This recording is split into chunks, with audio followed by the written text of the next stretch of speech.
Hipersensitivitas dentin. Apa itu hipersensitivitas dentin? Kondisi gigi dengan nyeri bertingkat, singkat, dan tajam oleh karena rangsangan dingin, rangsangan panas, rangsangan kimiawi, rangsangan taktil atau sentuhan, serta rangsangan udara.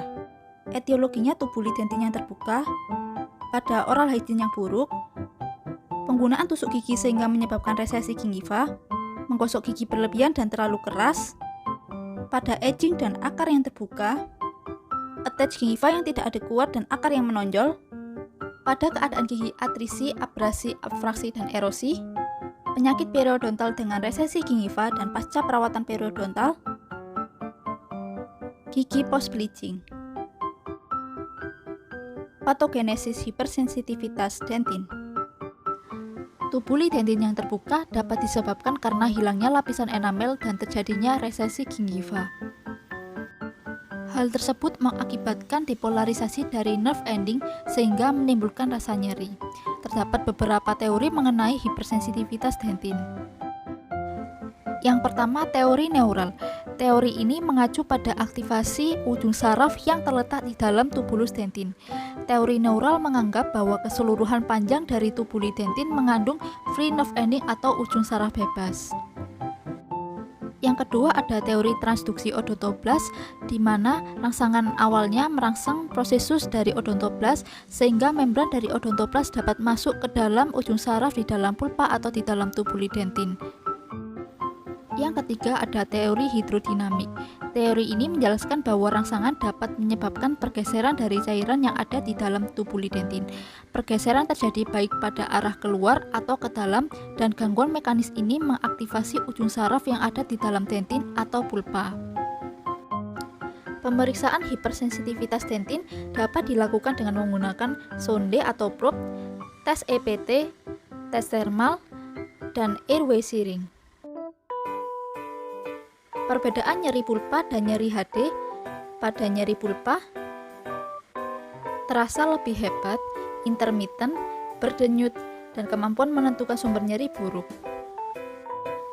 Pada nyeri karena hipersensitivitas dentin, nyeri tidak lama setelah stimulus hilang, intensitas nyeri ringan sampai sedang, dan kemampuan menentukan sumber nyeri baik. Diagnosis hipersensitivitas dentin dilakukan dengan mempertimbangkan diagnosis banding pada rasa nyeri tajam, contohnya fraktur, dengan pemeriksaan radiografi dan klinis menyeluruh. Perawatan hipersensitivitas dentin dibagi menjadi dua. Yang pertama, perawatan non-invasif.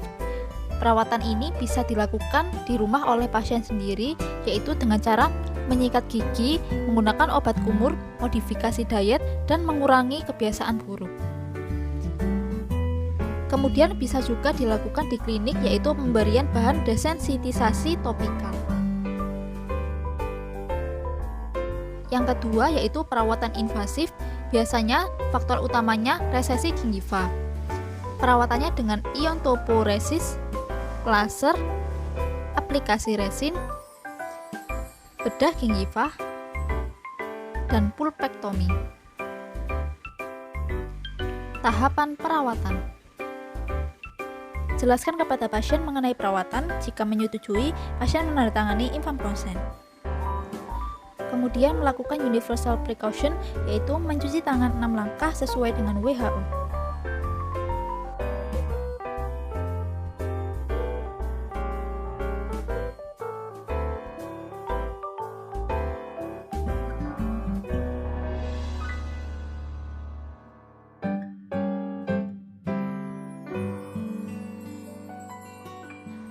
Pada masa pandemi, APD yang dianjurkan yaitu APD level 3. Atur posisi pasien, posisi operator di depan kanan pasien. Sebelum perawatan, pasien melepas masker, kemudian berkumur dengan menggunakan cairan antiseptik. Siapkan alat dan bahan meliputi alat diagnostik, chip blower sebagai three-way shearing, handpiece dan brush, spuit dan bahan anestesi, pumice, microbrush, bahan desensitizer, cotton roll. Tahapan kerjanya yang pertama, lakukan anestesi jika diperlukan. Ulasi dentin yang terbuka dengan menggunakan pungais. Setelah itu, bersihkan dengan menggunakan air. Isolasi daerah kerja dengan menggunakan cotton roll atau rubber dam. Pastikan bahan desenti laser hanya mengenai daerah yang akan dilakukan terapi. Gunakan microbrush untuk mengaplikasikan bahan desenti laser pada dentin yang terbuka dan tunggu 30-60 detik. Keringkan daerah yang sudah diberikan desenti laser menggunakan 3-way shearing sampai daerah kerja kering dan warna tidak mengkilap. Jika perlu, lakukan aplikasi sampai 2-3 kali pada daerah kerja sampai rasa ngilu menghilang. Selanjutnya, lakukan KIE pada pasien.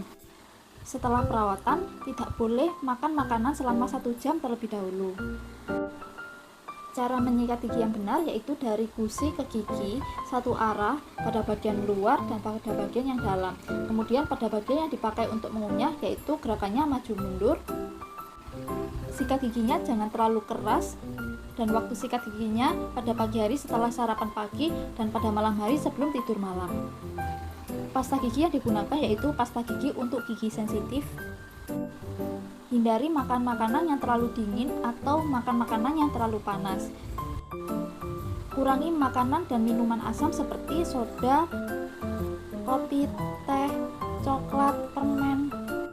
Lalu kontrol 1 minggu kemudian.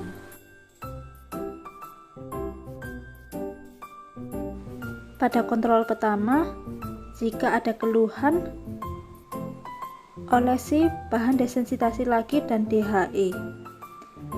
Jika tidak ada keluhan, maka dilakukan DHE. Pada kontrol yang kedua, jika ada keluhan, maka dievaluasi akan adanya diagnosis banding. Jika tidak ada keluhan, dilakukan DHE.